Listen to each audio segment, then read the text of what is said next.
अब दिल्ली दूर नहीं है, यूं तो ये एक कहावत है, लेकिन ये कहावत अब आदिवासी अंचल के लिए चरितार्थ हो रही है।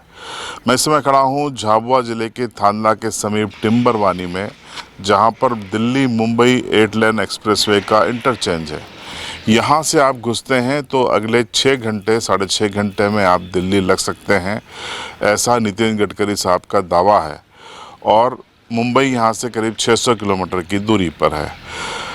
कई लोग हमसे जब भी हम दिल्ली मुंबई 8 लेन एक्सप्रेसवे की खबर करते हैं तो कमेंट्स में सवाल करते हैं कि क्या हम दिल्ली जा सकते हैं, क्या हम मुंबई जा सकते हैं बगैर ब्रेक के। तो ये आज वीडियो उन्हीं के लिए है।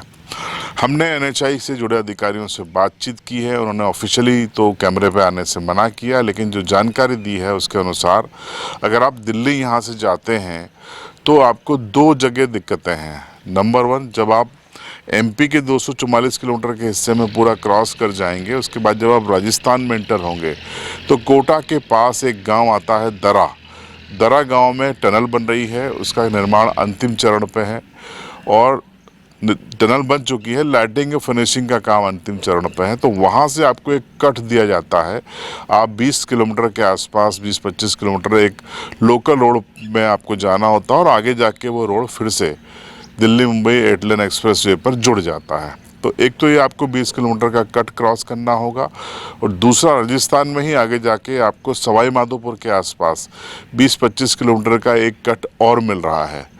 वो भी आपको लोकल रोड से गुजर के आपको उतरना होगा और लोकल रोड से गुजर के फिर से आप एक्सप्रेसवे पर चढ़ जाएंगे तो सीधा आप दिल्ली पहुंचेंगे।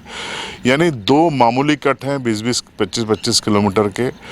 इसको अगर आप छोड़ दें तो पूरा तकरीबन 650 किलोमीटर का दिल्ली मुंबई 8 लेन एक्सप्रेसवे चालू है, आप जा सकते हैं। और अगर इसमें आपका 1 घंटा और आपका एक्स्ट्रा लग जाएगा, ये आप मान के सफ़र कर सकते हैं।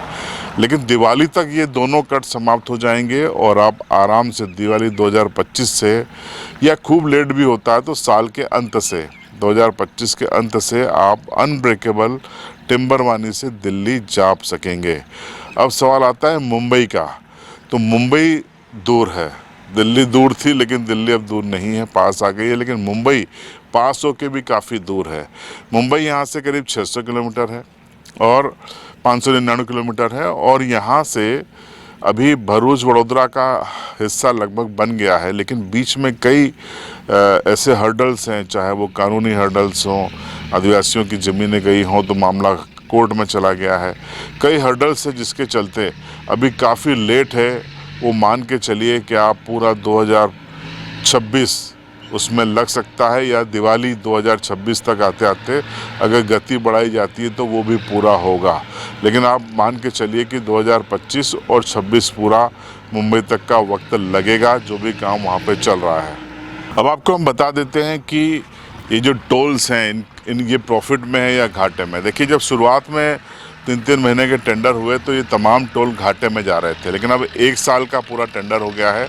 और कुंभ ने, जो प्रयागराज में कुंभ हुआ है, उसने इस पूरे एक्सप्रेसवे को और टोल को नए पंख दे दिए हैं।